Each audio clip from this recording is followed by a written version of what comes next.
Oui, 4 minutes qui ne seront pas à la gloire du mécénat et à votre bon cœur, messieurs les riches, pour financer nos politiques culturelles, comme vous pouvez vous en douter. Dans cette communication sur la culture, certains mots mis bout à bout sont parfois agréables à l'oreille. Je cite « rendre chaque Parisien acteur de la culture plutôt que consommateur de produits culturels ». Belle opposition à Macron qui vante, lui, son chèque culture. L'objectif de notre politique culturelle devrait être de concourir à l'émancipation. S'émanciper, c'est s'extraire de tout déterminisme. Pour y contribuer, nous devons permettre les rencontres, les échanges, avec toutes les formes de langage au sens large, culturel et artistique. Diversifier les publics qui fréquentent les lieux culturels, banaliser la culture dans tous les lieux de vie et encourager une diversité de pratiques, du plus jeune âge jusqu'à celui de nos anciens, quelles que soient les situations, les origines, les situations de handicap, essentielles. Accompagner les créations en soutenant les lieux et les créateurs, décloisonner et surtout mettre en débat toute réception culturelle comme toute programmation culturelle. Mais dans les faits, qu'en est-il? Nos échanges d'ores et déjà resteront dans le flou car nous ne disposons pas de bleu budgétaire culture. Déjà cela en dit long. Depuis le début de cette mandature, il n'y a pas non plus de PIM culture. Fini la planification des investissements. Avons-nous pour autant rattrapé le retard de la capitale en la matière? Non, loin de là.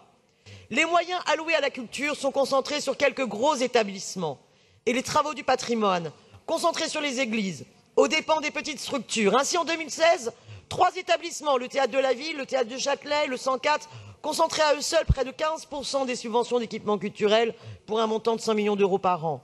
Ce déséquilibre aux dépens des structures indépendantes associatives culturelles témoigne d'une absence de réelle volonté de contribution à l'appropriation sociale de la culture par toutes et tous. Les recours à des fonds privés se multiplient. Explosion du recours au mécénat à tous les prétextes pour financer des expositions, des rénovations d'établissements culturels et ça continue à s'étendre. Avec l'idée nouvelle dans cette communication d'un fonds parisien de production pour le spectacle vivant pour regrouper fonds publics et privés. Le financement de la culture par le privé est avant tout pour les grands mécènes des moyens de contourner l'impôt en s'achetant à peu de frais une image de généreux donateurs. Résultat, la ville cède au diktat du marché de l'art. Après le faux cadeau de Jeff Koons, qui, je le répète, n'a rien à faire devant le musée d'art moderne, la mer et l'État déroulent le tapis rouge aux oligarques français de Pinault à Arnaud, multipliant les fondations payées par nos impôts. Le soutien aux artistes, aux artisans, ne bénéficie qu'à trop peu face à la violence de la spéculation immobilière. Et l'austérité s'attaque à la culture. Quand le gouvernement veut sacrifier le tarmac, combien de lieux alternatifs avez-vous laissé s'éteindre quand vous n'y êtes pas directement responsable, comme c'est le cas de la péniche Demoiselle, et on pourrait citer bien d'autres exemples. L'austérité s'incruste, ici en maintenant les professeurs de la ville de Paris en statut précaire, là en privatisant le nettoyage des bibliothèques, ou en augmentant discrètement mais sûrement les tarifs des expositions des musées, loin des ambitions de gratuité des mandatures précédentes.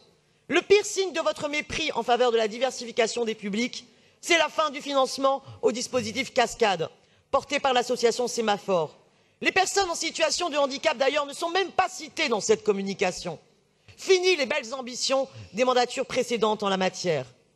Hélas, je terminerai en disant que je crains que Macron ne soit pas le seul à vouloir faire des citoyens des clients pour des produits culturels choisis par l'oligarchie. Et en même temps, parce qu'avec Macron et toute la Macronie, on a toujours droit au en même temps, sacraliser la culture dominante dans son rôle précisément de domination, balayant ainsi les droits culturels de la déclaration de Fribourg, inscrits pourtant dans la loi NOTRe de 2015, garantissant liberté de création et de diversité. Je vous remercie.